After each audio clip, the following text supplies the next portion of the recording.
প্রিয় শ্রোতা বন্ধুরা, আজ আপনাদেরকে এমনই এক ঘটনা শোনাবো যেই ঘটনা শুনলে আপনারা শিউরে উঠবেন। থাম্বনেল আর টাইটেল দেখে বুঝতেই পেরে গেছেন যে কী বিষয় নিয়ে ঘটনা। হ্যাঁ, ঘটনাটা হচ্ছে একজন ব্যক্তি আত্মহত্যা করার পর সে বিভিন্ন রকমভাবে অত্যাচার শুরু করে। আর এই অত্যাচারের হাত থেকে বাঁচার জন্য সেই পরিবারের লোক গয়ায় পিণ্ডদান করতে যায়, কিন্তু সেই মৃত ব্যক্তি কোনো মতেই পিণ্ডদান গ্রহণ করেন না। উল্টে সে গয়াতেও বিভিন্ন রকমের ভয়ঙ্কর ভয়ঙ্কর ভৌতিক ঘটনা ঘটায়। তো কীরকম কীরকম ভয়ঙ্কর ঘটনা? সেই আত্মা মৃত্যুর পর ফিরে এসে কেন অত্যাচার করছিল, আর এই ঘটনার শেষটাই বা কী হয়েছিল? সে কি মুক্তি পেয়েছিল না পায়নি? এই প্রত্যেকটি কথা জানতে হলে ঘটনাটা শেষ পর্যন্ত শুনুন। নমস্কার, আমি উৎপল ঘটক। প্রত্যেক সোমবার ও বৃহস্পতিবার রাত ৮টার মতো আজও আপনাদের জন্য একটি সত্যি ভৌতিক ঘটনা নিয়ে চলে এসেছি। আর আজকের এই ঘটনাটি আসানসোল থেকে সৌরভ মুখার্জি লিখে পাঠিয়েছে। হ্যাঁ, ঘটনাটা সৌরভদার পরিবারেরই ঘটনা। তো সৌরভদা ঘটনাটিকে ঠিক যেভাবে লিখে পাঠিয়েছে আমি ঠিক সেভাবেই ঘটনাটিকে পড়ে শোনাচ্ছি। তবে ঘটনা শুরু করার আগে যেটা আমি বরাবরই বলি, যে গত ভিডিওতে যারা যারা প্রশ্নের সঠিক উত্তর দিয়েছেন তাদের প্রত্যেকেরই নাম আজকের এই ভিডিওর শেষে ঘোষণা করা হবে। আর আজকের এই ভিডিওতেও ঘটনার থেকে একটি প্রশ্ন থাকবে, যেই প্রশ্নের সঠিক উত্তর যারা দিবেন পরবর্তী ভিডিওতে তাদের নামও ঘোষণা করা হবে। তো সৌরভদা যা লিখেছে। হাই উৎপল, আমি আসানসোল থেকে সৌরভ মুখার্জি বলছি। তোমার আত্মার কাহিনী চ্যানেলের প্রত্যেকটি ঘটনায় আমার কাছে অসম্ভব সুন্দর লাগে।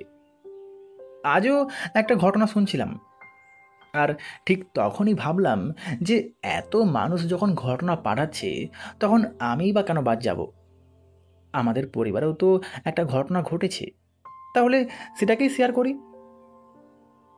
হ্যাঁ, এখন মেন ঘটনায় আসি। সময়টা 2022 সালের জুন মাস, মানে আজ থেকে প্রায় 3 বছর আগের ঘটনা। ঘটনাটা ঘটেছিল আমার পিসির বাড়িতে। পিসির বাড়ি আমাদের বাড়ির সামনেই, ওই পায়ে হেঁটে মিনিট পাঁচেকের রাস্তা। পিসির এক ছেলে আর এক মেয়ে। ছেলের নাম দেবাশিস আর মেয়ের নাম বুলটি। দেবাশিসের বিয়ে হয়েছে বেশ অনেক দিনই আগে। বুলটি দিয়েও প্রেম করে বিয়ে করলো ওদের এলাকারই এক ছেলেকে। ছেলেটির নাম গৌতম। একটা ছোট কোম্পানিতে চাকরি করত। বাবা অনেক আগেই মারা গিয়েছিলেন, শুধুমাত্র মা বেঁচে ছিলেন, তিনিও করোনায় মারা যান। মানে পরিবার বলতে বুলটিদি আর গৌতম দা, দুজনের সুখের সংসার। কিন্তু বলতে আমার দ্বিধা নেই, বুলটিদি ভালো মেয়ে নয়। বুলটিদির জন্যই আজ এত ঘটনা। ও সারাক্ষণই ফেসবুকেই পড়ে থাকতো, রান্না বান্না কিছুই করতো না, শুধু রিলস আর রিলস। গৌতমদা রান্নাবান্না করার কথা বললে বাড়িতে অশান্তি হতো। এক একদিন তো গৌতমদা কাজ থেকে বাড়ি ফিরে নিজেই রান্না করত, আবার কোনো দিন বাইরে থেকে খাবার কিনে এনেও খেত। আর গৌতমদা যেহেতু একটা ছোট জব করত, বিরাট কিছু স্যালারি পেত না, তাই বুলটিদির সমস্ত শখ আহ্লাদ পূরণ করতেও পারত না। আর এই নিয়েই চলতো এক তুমুল অশান্তি। বুলটিদি অল্প কিছু হলেই গৌতমদার সঙ্গে ঝামেলা করে বাপের বাড়ি পালিয়ে আসতো। তারপর গৌতমদা এসে ক্ষমা টমা চেয়ে আবার নিয়ে যেত। আমাদেরও খারাপ লাগতো, কিন্তু খারাপ লাগলেও কিছু তো আর করার নেই। যেখানে আমার পিসির ছেলে পিসি এরা কোনো মাথা ঘামাচ্ছে না, সেখানে আমরা মাথা ঘামিয়ে কেন খারাপ হতে যাব? গৌতমদা আমাকেও অনেকবার বলেছিল, বুঝলে সৌরভ, যেভাবে চলছে এভাবে মনে হয় বেশি দিন আর টিকতে পারবো না। তোমার দিদিকে আমি কোনোভাবেই সুখী করতে পারছি না। সত্যি কথা বলতে গৌতমদার এই কথাগুলো শুনে আমার প্রচুরই খারাপ লাগতো, কারণ আমি জানতাম বুলটিদি কেমন। কিন্তু ওই যে, যতই হোক নিজের মায়ের পেটের তো আর দিদি নয়, তাই জোর করে কিছু বলতেও পারতাম না। শুধু গৌতমদাকে একটা কথাই বলতাম, চিন্তা করো না, দেখবে একদিন সব ঠিক হয়ে যাবে। কিন্তু না, ঠিক হলো না। একদিন সকালবেলায় পিসির ফোন এলো। ফোনটা রিসিভ করতেই পিসি ওপাশ থেকে কান্না ভেজা গলায় বলে উঠল, সৌরভ রে বাবা, সব সর্বনাশ হয়ে গেল। গৌতম আর বেঁচে নেই। কালকে রাতে তোর দিদির সঙ্গে কথা কাটাকাটি হয়েছিল। তোর দিদি বাড়ি চলে আসে, আর ও তারপরেই বিষ খেয়ে সুইসাইড করে নেয়। আমি তো এই কথাগুলো শুনে কিছুক্ষণের জন্য পুরো স্তম্ভিত হয়ে গিয়েছিলাম। ফোনটা কাটার পর মনে মনে ভাবছিলাম,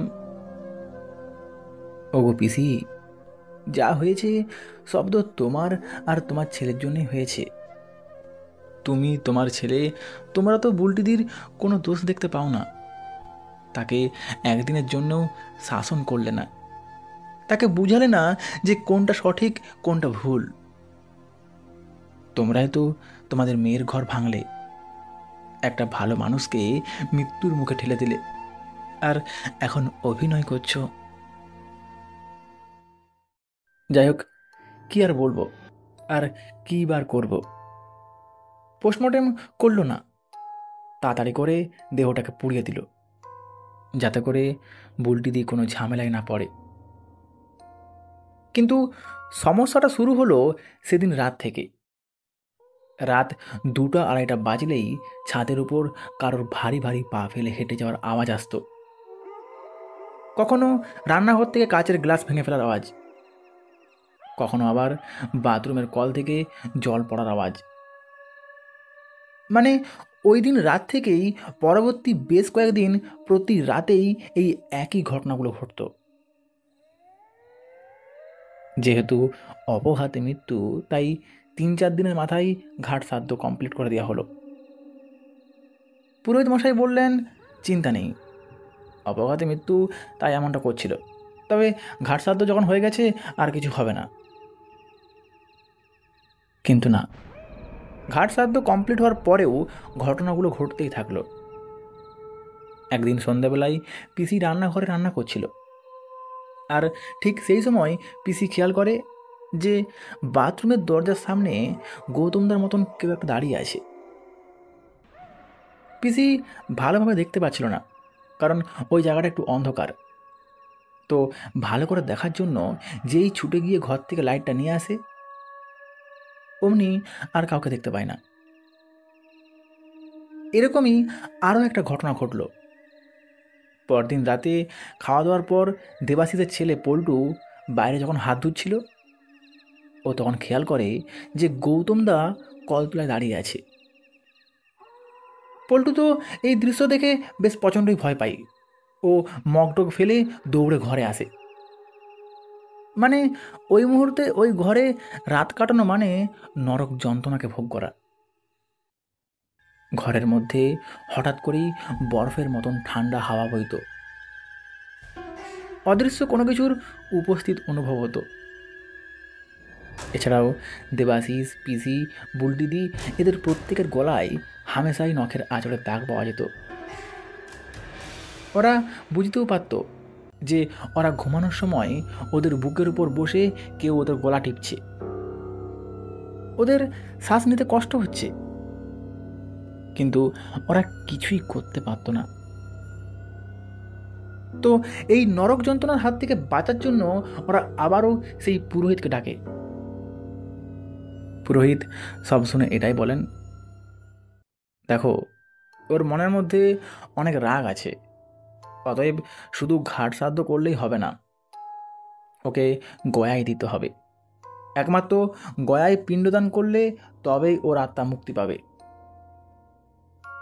পুরোহিতের এমন কথা শুনে দেবাশিস সেদিনই তৎকাল টিকিট কাটে। পরদিন আমাকে সঙ্গে নিয়ে গয়ার উদ্দেশ্যে বের হয়। আসানসোল থেকে রাত 11:50 দুন এক্সপ্রেস ধরি। টিকিট যেহেতু তৎকালে কেটেছিল তাই সিট কনফার্মই ছিল। কিন্তু সিট কনফার্ম হলে কি হবে? ট্রেনে আমার ঘুম হয় না, তাই আমি জেগেই ছিলাম। তবে দেবাশিস কিন্তু ঘুমিয়ে পড়েছিল।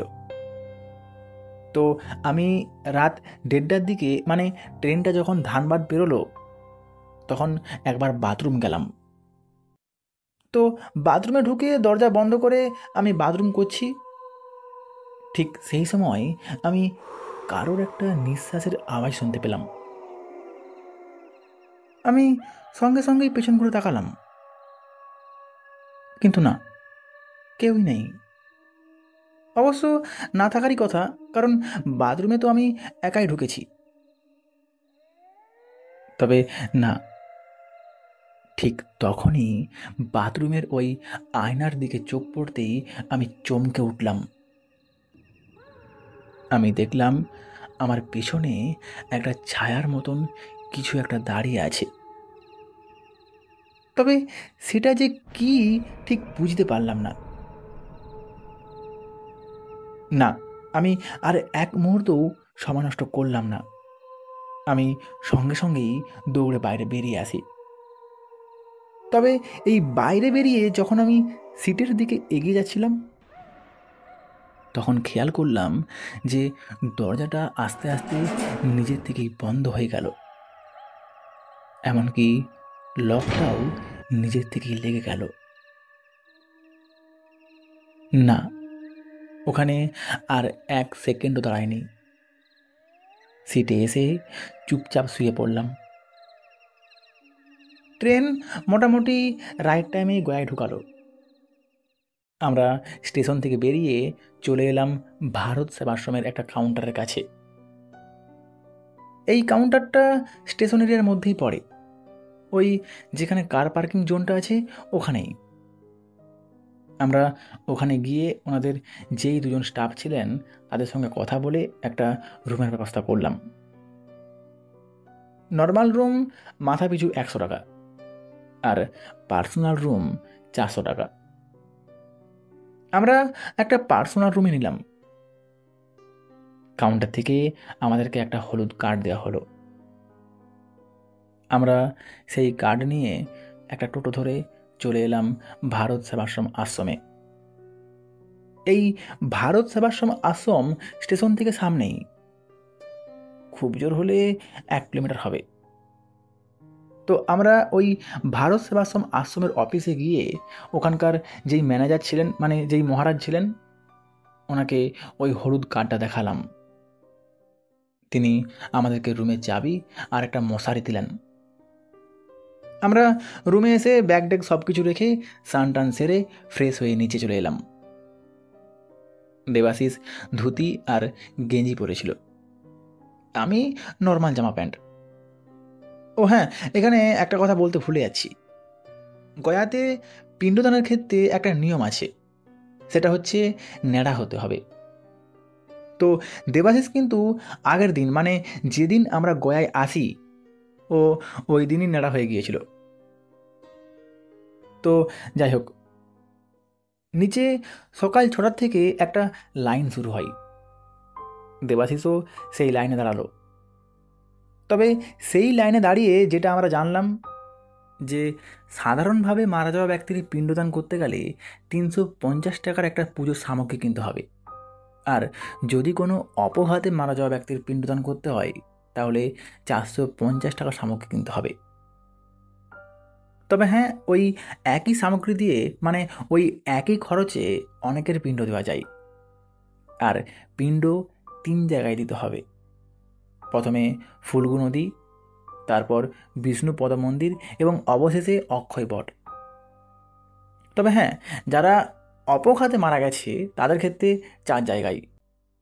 এই 3 জায়গা তো বটেই, সঙ্গে প্রেতশিলা। তো গৌতমদার মৃত্যু যেহেতু অপঘাতে হয়েছিল, তাই আমরা 450 টাকা দিয়েই পুজোর সামগ্রী কিনলাম। তারপর ওখান থেকে মহারাজ পুরোহিতের ব্যবস্থা করে দিলেন। আমরা সেই পুরোহিতকে নিয়ে চলে এলাম ফুল্গু নদীতে। এই ফুল্গু নদী ওই ভারত সেবাশ্রম আশ্রম থেকে বেশ অনেকটাই দূরে। অটোতে করে আসতেও বেশ অনেকক্ষণই সময় লাগলো। যাই হোক, নদীতে এসে পিণ্ডদানের কাজ শুরু হলো। তবে এই পিণ্ডদানের কাজ করতে এসে একটা অদ্ভুত জিনিস দেখলাম। ওই অত বড় নদীতে জল নেই বললেই চলে। মানে নদীর এই পার থেকে ওই পার হেঁটেই পেরোনো যাবে। আসলে এই নদীর পেছনে একটা বড় ইতিহাস আছে। না, শুধু নদীকে নিয়েই নয়, পুরো গয়াকে নিয়েই কয়েকটা বড় বড় ইতিহাস আছে। 4 যুগের প্রথম যুগ সত্যযুগ। সেই সত্যযুগে গয়াসুর নামের এক অসুরকে বিষ্ণুদেব তার পা দিয়ে যেই স্থানে পাতালের মধ্যে প্রবেশ করিয়েছিলেন, সেই স্থানটিই হল বিষ্ণুপদ মন্দির। গয়াসুর একজন অত্যন্ত মহাপুণ্যবান অসুর ছিলেন। তাকে দর্শন করলে আত্মারা মোক্ষম লাভ পেত। আর এই জন্য আজও সেই স্থানে যেখানে গয়াসুর পাতালের মধ্যে প্রবেশ করে আছে, সেই জায়গাতেই পিণ্ডদান দেওয়া হয়। আর হ্যাঁ, এই গয়াসুরের নাম থেকেই ওই জায়গার নাম গয়া। এরপর আসে ত্রেতা যুগ। যেহেতু সত্যযুগ থেকেই এই পিণ্ডদানের ব্যাপারটা চালু হয়, তাই ত্রেতা যুগে মা সীতা ওনার শ্বশুর রাজা দশরথের পিণ্ডদান ওই গয়াতেই করেন। আসলে শ্রীরাম, মা সীতা ও শ্রী লক্ষ্মণ সবাই তখন বনবাসে ছিলেন। তো শ্রীরাম বনবাসে গেছেন, এই দুঃখে রাজা দশরথ মারা যান। তখন ভরত তার শ্রাদ্ধ শান্তি করলেও শ্রীরাম যখন জানতে পারেন যে পিতা মারা গেছেন, তখন তিনি পিতার মুক্তি লাভের জন্যই গয়ায় পিণ্ডদান দেওয়ার সিদ্ধান্ত নেন। তো গয়াতে শ্রীরাম, মা সীতা ও শ্রী লক্ষ্মণ 3 জন একসঙ্গেই আসেন। শ্রীরাম ও শ্রী লক্ষ্মণ যখন পিতার পিণ্ডদানের সমস্ত আয়োজনের জন্য বাইরে যায়, তখন মা সীতা একাই ওই ফুল্গু নদীর ধারে বসেছিলেন। আর ঠিক সেই সময়ই রাজা দশরথ মা সীতার সামনে আবির্ভূত হন। তিনি মা সীতাকে বলেন যে ওদের তো ফিরতে দেরি হচ্ছে, তুমি এক কাজ করো, তুমি নদীর বালি দিয়েই পিণ্ড তৈরি করে আমার পিণ্ডদান দাও, আমি মুক্তি পেতে চাই। মা সীতা শ্বশুরের কথা মতো নদীর বালি দিয়েই পিণ্ডদান করেন। ওদিকে সব কিছু রেডি করে শ্রীরাম আর শ্রী লক্ষ্মণ যখন ফিরে আসেন, তখন মা সীতা বলে ওঠেন যে তোমাদের ফিরতে দেরি হচ্ছে দেখে বাবা আবির্ভূত হন, আর উনি আমাকে নদীর বালি দিয়ে পিণ্ডদান করতে বলেন। তো আমি ওনার কথা মতো নদীর বালি দিয়েই পিণ্ডদান সম্পূর্ণ করেছি। শ্রীরাম মা সীতার এই কথা বিশ্বাস করেনি। তখন মা সীতাকে প্রমাণ দিতে বলেন। মা সীতা তখন ব্রাহ্মণকে সত্যিটা বলতে বলেন, কিন্তু ব্রাহ্মণ আবারও দক্ষিণা পাওয়ার লোভে মিথ্যে বলে। তো ব্রাহ্মণ মিথ্যে বললে মা সীতা ওই ফুল্গু নদীকে সত্যিটা বলতে বলেন। কিন্তু ফুল্গু নদী কিছুই বলেনি, সে চুপ ছিল। তখন সত্যি কথাটি বলেছিল একমাত্র বট গাছ। আর এই জন্যই মা সীতা ব্রাহ্মণ আর ফুল্গু নদীকে অভিশাপ দিলেও বট গাছকে আশীর্বাদ দিয়েছিলেন। মা ব্রাহ্মণকে বলেন, তুমি আবারও দক্ষিণা পাওয়ার লোভে মিথ্যে বললে, তোমাকে সারা জীবন এভাবে মিথ্যে কথাই বলতে হবে, আর তোমার অভাব কোনো দিনও মিটবে না, তোমাকে হাত পেতেই চলতে হবে। আর ফুল্গু নদী, তুমি চুপ করে রইলে, আমি তোমাকেও অভিশাপ দিচ্ছি, তোমার জল পুরো শুকিয়ে যাবে, শুধুমাত্র বালির নিচেই তোমার জল থাকবে।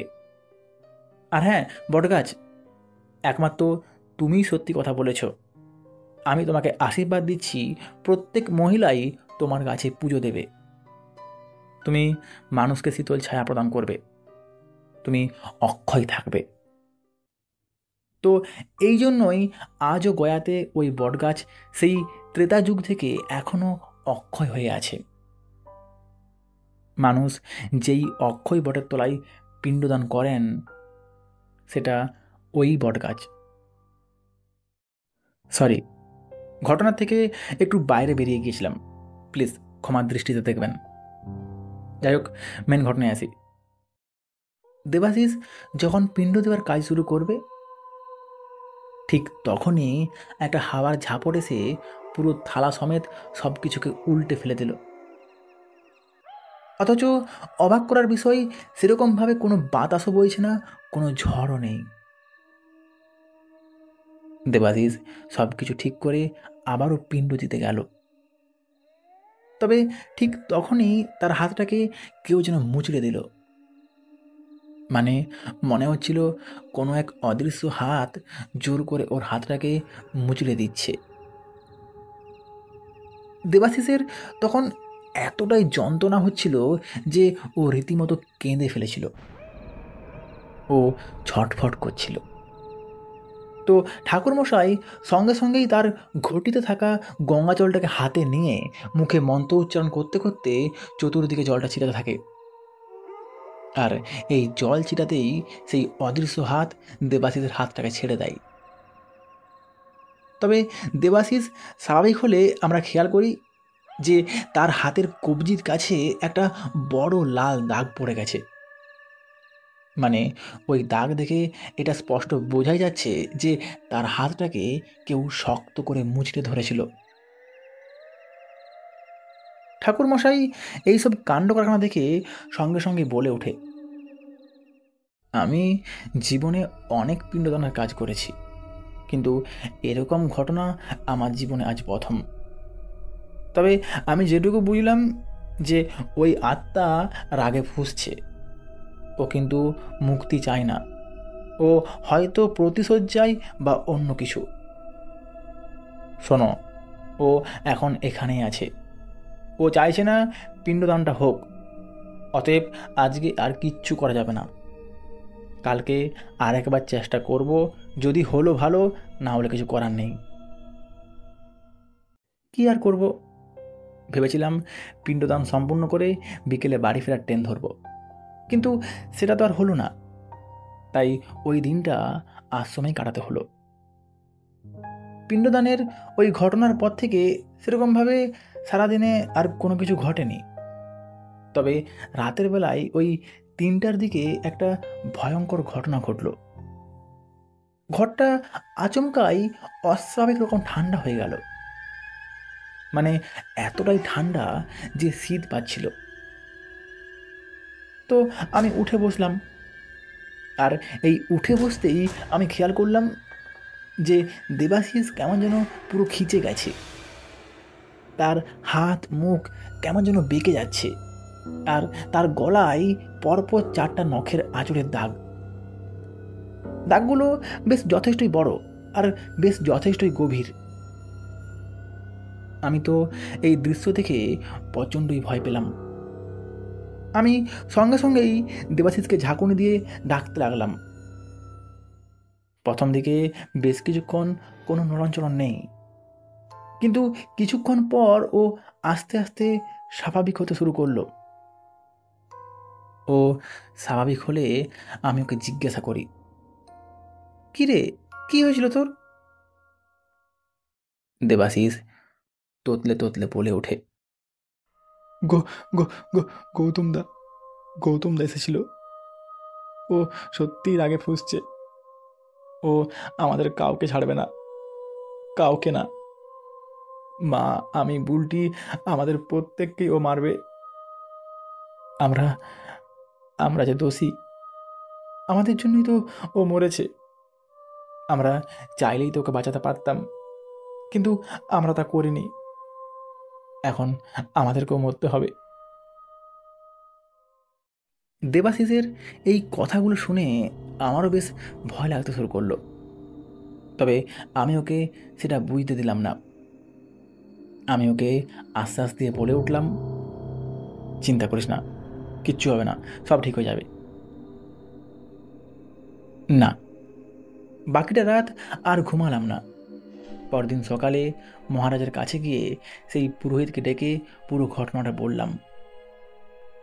ওনারা সব শুনে নিজেরা ব্যাপারটাকে নিয়ে আলোচনা করে একটা কথাই বললেন, না, ছেলেটার সাথে সত্যিই খুবই অন্যায় হয়েছে। তোমাদের এটা ঠিক হয়নি। তোমাদের খামখেয়ালিপনার জন্যই ছেলেটি তার জীবন শেষ করেছে। অতএব ওর রাগ থাকাটাই স্বাভাবিক।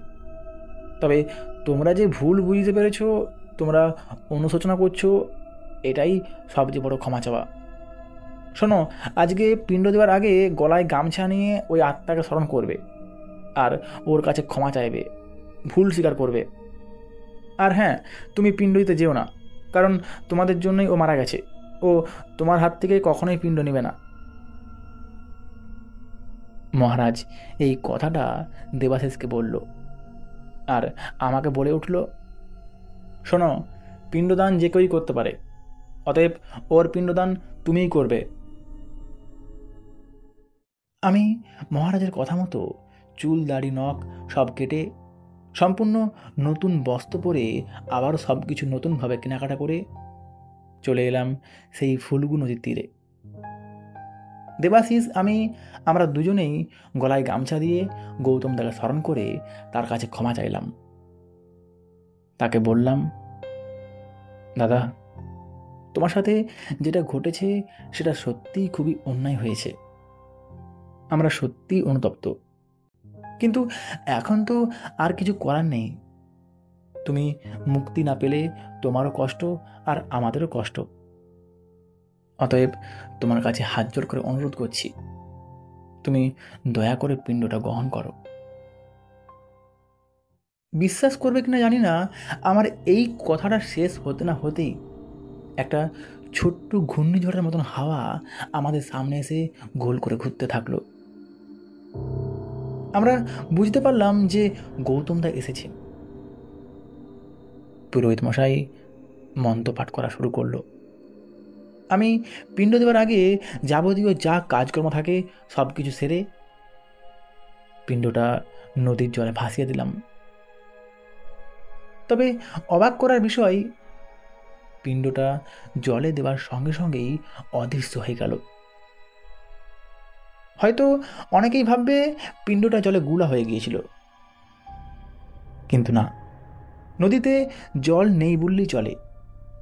একেবারে অল্প জল, আর ওই জলে গুলা হলেও দেখতে পেতাম, কিন্তু কিছুই দেখতে পাইনি। উল্টে পিণ্ডটা জলে দেওয়ার সাথে সাথেই সেই ছোট্ট ঘূর্ণিঝড়ের মতন হাওয়াটা আস্তে আস্তে দূরে সরে গিয়ে অদৃশ্য হয়ে গেল। আমরা বুঝতে পারলাম যে গৌতম দাই পিণ্ডটা নিল। যাই হোক, ওখানে আর কোনো অসুবিধা হয়নি। এরপর বিষ্ণুপদ মন্দির, তারপর অক্ষয় বট, মানে মোট 3 জায়গাতেই পিণ্ডদান করলাম। খুব ভালোভাবেই পিণ্ডদান সম্পন্ন হলো। তবে এরপর প্রেসশিলাতে যখন পিণ্ডদান দিতে গেলাম, যখন সিঁড়ি দিয়ে উপরে উঠছিলাম, ঠিক তখনই আমি পরিষ্কার শুনতে পেলাম যে গৌতম দা আমাকে পেছন থেকে ডাকছে, এবং সেটা একবার নয়, বেশ কয়েকবার, তাও আবার আমার নাম ধরে। না, আমি পেছন ঘুরে তাকাইনি। উপরে এসে সমস্ত নিয়মকানুন মেনে প্রেসশিলাতে পিণ্ডদান করি। তবে এই পিণ্ডদান করার সময় আমার কেন জানি না মনে হচ্ছিল যে গৌতম দা আমার পাশেই দাঁড়িয়ে আছে। তবে পিণ্ডদান সম্পন্ন হলে সেরকম আর কোনো কিছুই অনুভব করিনি। আমরা ওই দিন বিকেলেই ফেরার ট্রেন ধরি। না, ট্রেনে বা বাড়ি ফেরার পর আমাদের সাথে আর কোনো কিছুই ঘটেনি। তবে হ্যাঁ, বাড়ি থেকে দিদির বিয়ে দেওয়ার অনেক চেষ্টাই চলছে, কিন্তু গৌতমদার চোখের জলের অভিশাপে না কী কারণে সেটা ঠিক জানি না, তবে দিদির বিয়ে কোনো মতেই হচ্ছে না, কোনো না কোনোভাবে ঠিক ভেঙেই যাচ্ছে। তো এই ছিল আজকের ঘটনাটি আপনাদের কেমন লাগলো তা অবশ্যই কমেন্টে জানাবেন। আর ঘটনাটি যদি ভালো লেগে থাকে তাহলে অবশ্যই একটা লাইক করবেন। আর হ্যাঁ, যারা এখনও পর্যন্ত চ্যানেলটাকে সাবস্ক্রাইব করেননি প্লিজ সাবস্ক্রাইব করে নিন। সাবস্ক্রাইব করতে কোনো রকম টাকা পয়সা লাগে না, আর সাবস্ক্রাইব করতে কোনো পরিশ্রমও লাগে না। উল্টে সাবস্ক্রাইব করা থাকলে প্রত্যেক সোমবার আর বৃহস্পতিবার রাত 8টার সময় এরকম ঘটনাগুলো শুনতে পাবেন। তো চলুন শুনে নিই আজকের প্রশ্ন, আর দেখে নিই গত ভিডিওতে কারা কারা প্রশ্নের সঠিক উত্তর দিয়েছেন। আজকের প্রশ্ন, গৌতম দা কার হাত থেকে পিণ্ড গ্রহণ করেছিল? দেবাশিস না সৌরভ? উত্তর লেখার নিয়ম তো জানেনি। প্রথমে নিজের নাম, তারপর কোথা থেকে ঘটনাটি শুনছেন এবং অবশেষে প্রশ্নের সঠিক উত্তর। তো চলুন এবার দেখে নিই গত ভিডিওতে কারা কারা সঠিক উত্তর দিয়েছেন। সঠিক উত্তর দিয়েছেন বাঁকুড়া থেকে প্রিয়াঙ্কা দে, বাদকুল্লা থেকে দেবতী বিশ্বাস, নাগেরবাজার থেকে সৌজাত্য ঘোষ, কলকাতা থেকে মমতা মুখার্জি ও সৃজিতা ব্যানার্জি, সাঁতরাগাছি থেকে রিকা, বেলঘরিয়া থেকে কুশল দাস, পশ্চিম মেদিনীপুর থেকে অনন্যা ভৌমিক, ডানকুনি থেকে জবা চক্রবর্তী এবং সর্বশেষ উড়িষ্যার কটক থেকে রাধেশ্যাম পাল। তো চলুন আবারও দেখা হবে সোমবার রাত 8টায়। ততক্ষণ সবাই ভালো থাকবেন, সুস্থ থাকবেন, নিজের ও পরিবারের খেয়াল রাখবেন।